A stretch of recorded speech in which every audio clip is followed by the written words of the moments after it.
అందరికీ నమస్తే అండి. తులసి నేచురల్స్కి స్వాగతం అండి.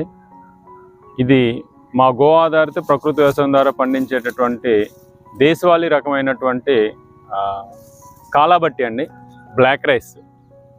సో ఇది సుమారు 5.5 అడుగుల వరకు ఎత్తు వచ్చింది. దీన్ని ప్రధానంగా ఏంటంటే ఇందులో ఎక్కువగా యాంటీ ఆక్సిడెంట్స్ ఎక్కువ ఉంటాయండి. ఈవెన్ దో క్యాన్సర్ కణాలు కూడా తగ్గిస్తుంది, ప్రివెన్షన్ ఆఫ్ ద క్యాన్సర్. అదే క్యాన్సర్ ఉన్న వాళ్ళకి కూడా తింటే కూడా క్యాన్సర్ని నివారిస్తుంది అనేటటువంటిది రకం అన్నమాట. ఇది తినే వాళ్ళకి బీపీ షుగర్ కూడా కంట్రోల్లో ఉంటుందండి. అదే మాదిరిగా దీన్ని నైవేద్యానికి వాడతారండి. తిరుమల తిరుపతి దేవస్థానం వాళ్ళు కానీ మన ఇంట్లో నైవేద్యానికి కానీ పాయసం వాడడానికి కూడా చాలా సెంటెడ్ వెరైటీ అన్నమాట. మంచి సువాసన వస్తుంది. అందరికీ నమస్తే అండి. నా పేరు సత్యనారాయణ. ఇది మా గో ఆధారిత ప్రకృతి వ్యవసాయం ద్వారా పండించే రకమైనటువంటి చిట్టుముత్యాలండి. ఇది సుమారుగా 140 రోజులండి దీని పంటకాలం. ఇది మేము ఉడిసినప్పుడు కొంచెం చాలా కలుపు బాగా నివారించలేకపోయాము. ఉడిసిన తర్వాత ఒకసారి మాత్రమే ఘనజీవామృతం వేసామన్నమాట. కలుపుని ఇంకా తీయిద్దామని చెప్పేసి లేబర్ ప్రాబ్లం వచ్చి తీయించలేక వదిలేసాం. పండితే పండుతుంది, లేకపోతే లేదని చెప్పి వదిలేసాం. సో దాని తర్వాత చూస్తే వర్షాలు కూడా అనుకూలంగా ఇచ్చింది, ప్రకృతి కూడా సహకరించింది. గోమాత దయ వల్ల మంచి దిగుబడే కనిపిస్తుందండి మాకు. సో ఇది ఈ కంకులో ఈ గింజలు కూడా బాగా ఉంది, దిగుబడి కూడా పర్లేదు. మేము అనుకున్న దానికంటే ఎక్కువగానే మేము చూసామన్నమాట. ఇది చూస్తే ఈ పక్కన వాళ్ళు కెమికల్ ఫార్మింగ్లో పండించే రకమైనటువంటి ఇది సాంబా మసూరి. వీళ్ళు 4-5 సార్లు యూరియా డిఏపి వేశారు, ఒక 4 సార్లు పురుగు మందులు కొట్టారు, ఒక 2-3 సార్లు వచ్చేసి కలుపు నివారణకు కూడా మందులు కొట్టారు. అయినప్పటికీ కూడా వాళ్ళతో పోల్చుకుంటే మంది బెటర్గానే కనిపిస్తుంది అనమాట. వాళ్ళకి పెట్టుబడికి మంది 0 బడ్జెట్ నేచురల్ ఫార్మింగ్, పెట్టుబడి లేని ప్రకృతి వ్యవసాయం. ఇది మా గో ఆధారిత ప్రకృతి వ్యవసాయం ద్వారా పండించే రకమైనటువంటి రాజముడి అండి. ఇది కర్ణాటక వెరైటీ. ఇది రాజముడి అంటే ఏంటంటే పూర్వకాలంలో రైతులు శిస్తు రూపంలో ఈ ధాన్యాన్ని రాజుకి ఇచ్చేవారనమాట. అందుకని దీని పేరు రాజముడి. మైసూర్ మహారాజులు ఎక్కువగా దీన్ని ఇష్టపడేవారని మనకి చెప్తూ ఉంటారు. ఈ ప్రతి కంకులోని 2 రకాల రంగులు ఉంటాయండి. ఒక రంగు వచ్చేసి ఎరుపు ఉంటుంది, ఒక రంగు వచ్చేసి నార్మల్గా తెల్ల బియ్యం ఉంటుంది అనమాట. సో ఇది ప్రధానంగా ఏంటంటే ఆడవారికి ఎటువంటి సమస్యలు ఉన్నాయి, పీసీఓడి ప్రాబ్లం కానీ, ఋతుస్రావంలో కానీ, ఋతుక్రమంలో సరిగా లేకపోయినా ఈ డిజార్డర్స్ అన్నింటిని కూడా ఇది బాగా నివారిస్తుంది అనమాట. ఇందులో యాంటీ ఆక్సిడెంట్స్ ఎక్కువ ఉంటాయండి. ఇది చాలా దాంతోపాటు షుగర్ కూడా కంట్రోల్ అవుతుందండి ఇది తిన్న వాళ్ళకి. ఇది మా గో ఆధారిత ప్రకృతి వ్యవసాయం ద్వారా పండించేటటువంటి రకమైనటువంటి చిట్టుముత్యాలను సిద్ధసన్నాలండి.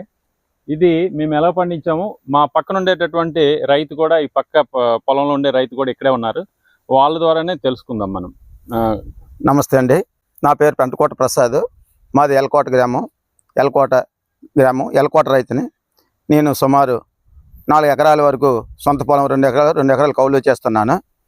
నా పక్క రైతు సత్యనారాయణ గారిని చూసి నేను ఎంతో నేర్చుకోవాలనుకుంటాను. ఎందువల్లంటే ఈ పక్కన ఉన్నట్టు సాంబా మసూరికి ఫస్ట్ నుంచి నేను 2 పిండ్లు వేసాను, డిఏపి ఊరియా వేసాను, మళ్ళీ పటాసు ఊరియా వేసాను, 3 సార్లు మందు కొట్టాను. అయినా పక్కనున్న సత్యనారాయణ గారు ఒక్కొక్క పుల్ల దమ్ము పెట్టి ఒక్కొక్క పుల్ల ఉడిశారు. ఉడిసిన తర్వాత కనీసం కలుపు తీయలేదు, కనీసం పిండి వేయలేదు, కనీసం మందు కొట్టలేదు. కానీ ఆ సేనికి ఈ సేనికి వ్యత్యాసం చూడండి.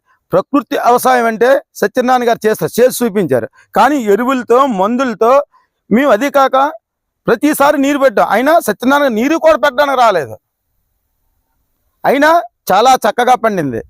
ఇలాంటి ప్రకృతి వ్యవసాయాన్ని మళ్ళా రైతులు అందరం సాగు చేస్తే ప్రతి ఒక్కరికి చాలా, ప్రజలకు కూడా మంచి ఆరోగ్యమైనటువంటి రైస్ ఇచ్చిన వాళ్ళు అవుతాం, ప్రజలకు కూడా మంచి ఆరోగ్యాన్ని కూడా కలిగించిన అవుతాం.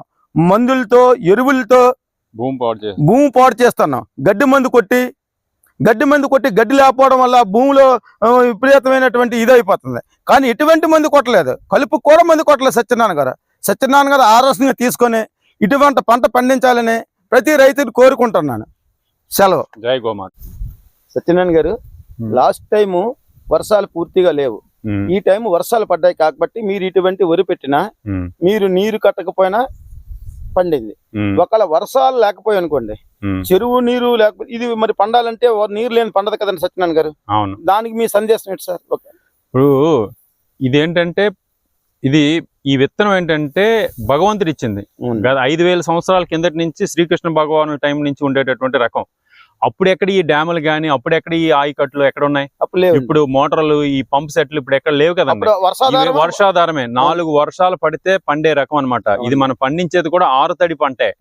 ఇది మనం ఏమనుకుంటామంటే వరి అనగానే 3 నోతు నీరు ఉండాలి అని అనుకుంటాం.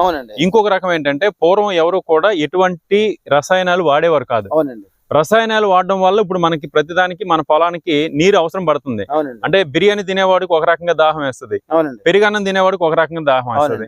సో మనం ఏం చేస్తామంటే దీన్ని గో ఆధారితంగా పండిస్తాం.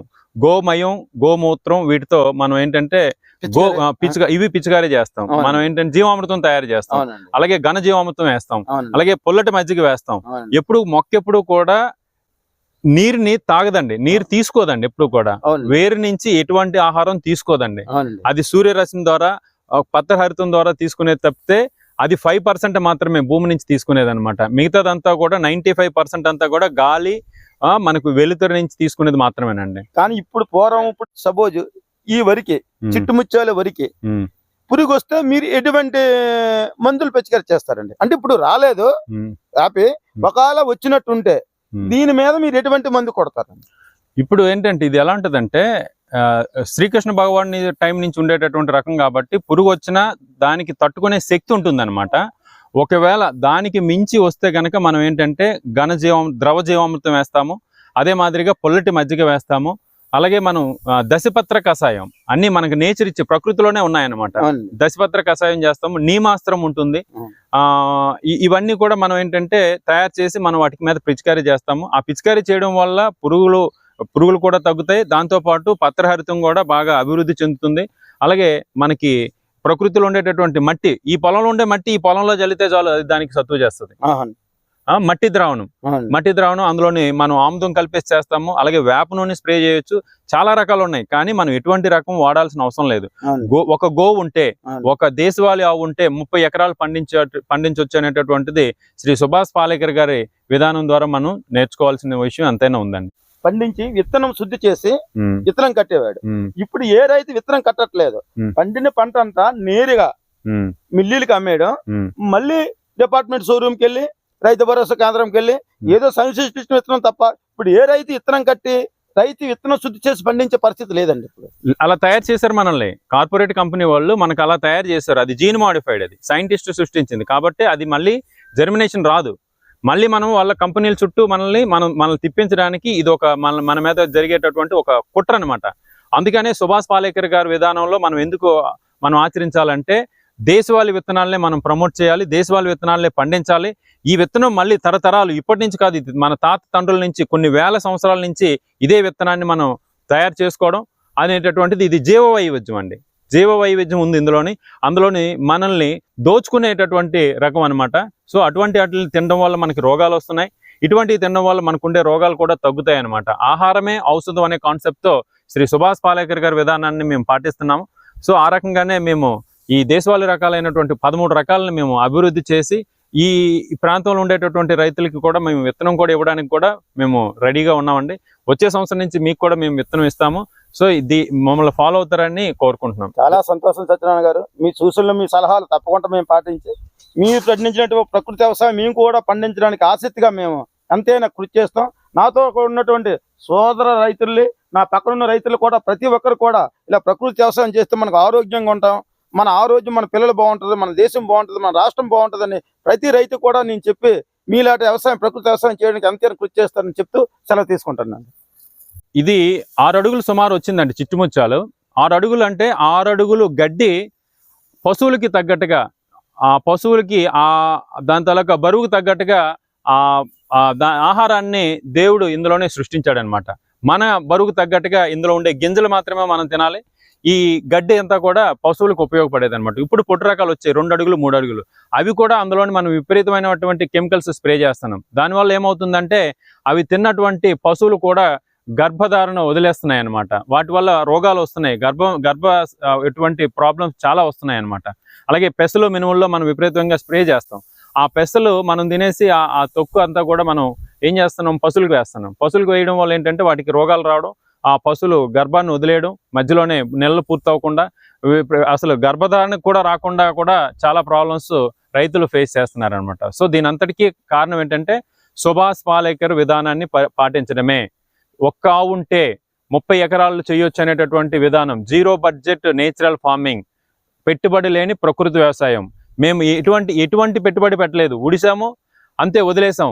కలుపు కూడా తీయించలేకపోయాం, నీరు కూడా కట్టలేకపోయాం. అయినప్పటికీ కూడా పక్కవారి పొలం కంటే ఇంకా బాగా మంచి ఆదాయాన్ని అయితే చూడగలుగుతున్నాం. దీనివల్ల రైతులకు కూడా మంచి, వినియోగదారులకు కూడా మంచి ఆహారాన్ని ఇస్తున్నాం అనేటటువంటి మాకు తృప్తి అయితే ఉంది. సత్యనారాయణ గారు, నాకు చిన్న సందేశం. ఇప్పుడు మనకి తుఫాన్లు 11 నెలల్లో 11 నెలలు విపరీతం మన తుఫాన్లు వస్తాయి. ఇంత పట్టుకున్న ఒరే గాలి వేస్తే పడిపోతుంది. 6 అడుగులు అడిగి చుట్టుముచ్చాలు ఉన్నదే, రేపు పొద్దున గాలి వేసి పడిపోతే రైతు నష్టపోయే పరిస్థితి ఎక్కువ ఉంది కదండి సత్యనారాయణ గారు. ఇప్పుడు మీరు ఏం చేశారంటే దగ్గర ఉడిసేయడం, ఎక్కువ పిలకలు పెట్టడం. మేము చేసే దాంట్లో ఏంటంటే ఎకరానికి 2 కేజీలు మాత్రం ఉడిస్తామండి. అది అడుగున్నర గ్యాప్ ఇచ్చి ఉడిస్తాం. అదేమవుతుందంటే ఒకటి దగ్గర 60 పిలకలు పెడుతుంది అనమాట. ఒక దుబ్బు నుంచి 60 పిలకలు వస్తాయి. మీరు గుర్తుపెట్టుకోండి, ఎప్పుడు కూడా మనం పెట్టేటటువంటి ఈ నారు అనే దాని నుంచి ఎప్పుడు కూడా వెన్ను రాదు. దాని పక్క నుంచి పిలకలు మాత్రమే, పక్క నుండి పిలకలు వచ్చిన పిలకల నుంచి మాత్రమే వెన్ను వస్తుంది. అది రైతు బోర్డు పెట్టడం అని అంటారు. బోర్డు పెట్టడం అది మనం గమనించి దూరంగా వ్యత్యాసం ఇచ్చి గాలి వెలుతురు ఒక వరి మనకి ఇంకో వరి మనకి ఎంత గ్యాప్ లో పడాలంటారు? అడుగున్నర గ్యాప్, 18 అంగుళాలు వెడల్పు ఉడుచుకుంటే గాలి వెలుతురు వస్తుంది. ఆరుతడి పంట, నీరు అవసరం లేదు. ఆరుతడి పంట వల్ల ఏమవుతుందంటే మనకి లోపల దోమపోటు రాదు. ఈ దోమపోటు అనేది ఆటోమేటిక్ గా గాలి వెలుతురు ఆడేటప్పటికి కింద భూమి నుంచి బలం పెరుగుతుంది అనమాట. ఆ దుబ్బుకి బలం పెరుగుతుంది, ఎక్కువ పిలకలు పెడుతుంది, దానికి అదే ప్రొటెక్ట్ చేసుకుంటది అనమాట. గాలి వెలుతురు ఎప్పుడైతే లేదో మీ పొలంలో ఖచ్చితంగా అది కిందని దోమపోటు ఉంటుంది. దోమపోటు గాలికి ఏమంటే ఈజీగా దొరికిపోతుంది. సో ఇది మనది దొరకదు అనమాట. అంటే గాలి మధ్య వెడంగా పెట్టడం వల్ల అడుగున్నలో గాలి మధ్య నుంచి వెళ్ళిపోయే అవకాశం ఎక్కువ ఉంటుంది. కింద దోమపోటు రాదు. దోమపోటు రావడం వల్ల ఏంటంటే కింద నుంచి బలం ఉంటుంది కాబట్టి అది పడదు. ఒకవేళ పడినా వాళ్తుంది కానీ మనకి ఎటువంటి నష్టం జరగదు. ఇది మా గోశాల. మా గోశాలలో ఉండేటటువంటి రకాలు, ఒకటి గిరి అండి, ఇది గుజరాతీ ఆవు. అలాగే దీంతోపాటు రాటి, ఇది రాజస్థానీ ఆవు. రాటీలో ఇది ఒక మంచి క్వాలిటీ అండి. దీని కొమ్ములు కూడా ఊగుతుంటాయి. దీన్ని మున్ని అంటారు, రాటీలో మున్ని. ఇది రాజస్థానీ ఆవు. అలాగే దానికి పుట్టినటువంటి, ఈ గిరికి పుట్టినటువంటి ఇది పెయ్యదోడ. ఇది కోడిదోడ, రాటికి పుట్టినటువంటి కోడిదోడ అండి. ఇది నెక్స్ట్ మాకు బ్రీడర్గా ఉపయోగపడుతుంది. దీని పేరు బద్రి.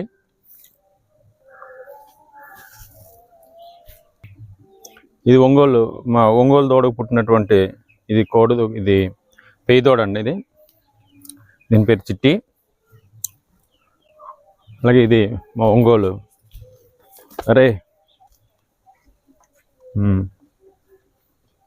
ఒంగోలు దూడ, ఒంగోలు ఆవు. ఇది వచ్చేసి దీని రెడ్ సింధీ అండి, రెడ్ సింధీ ఆవు. ఇది గుజరాత్లో నుంచి ఇది తీసుకొచ్చాం.